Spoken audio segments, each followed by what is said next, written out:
அலைக்கும் வரஹ்மத்துல்லாஹி வபரகாத்து.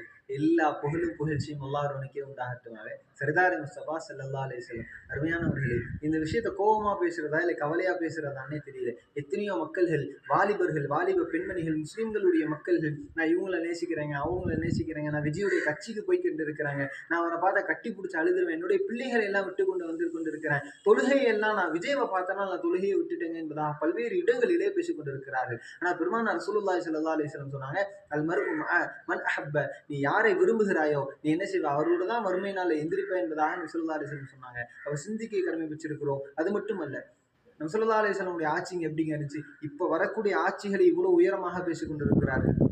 நபியுடைய ஆட்சியுடைய காலத்தின் காரணமாக ஹிஜாபு புதுசா நபி ஸல்லல்லாஹு அலைஹி வஸல்லம் எடுத்துட்டு வந்தாங்க. ஒரு பெண்ணுடைய பாதுகாப்பை கொண்டு வந்தாங்க. இரண்டாவதாக அந்த மதுவை எடுத்தது நபியுடைய ஆட்சியுடைய காலத்துல தானே இருக்கு.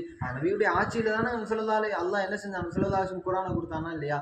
ஆகையால் இன்ஷா அல்லாஹ் நபியின் மீது அதிகமாக பிரியம் கொள்வோம். நபியின் மீது அதிகமாக ஸலவாத் சொல்லக்கூடிய தௌஃபீக்கினை அல்லாஹ் ரஹ்மான் உங்களுக்கும் எனக்கும் தந்தல் புரிவானாக. நபியை மட்டும் நேசிப்போம். அன்போடு உங்கள் கோவை பிஎஸ்எஸ் மௌலானா. அஸ்ஸலாமு அலைக்கும் வரஹ்மத்துல்லாஹி வபரகாத்துஹு.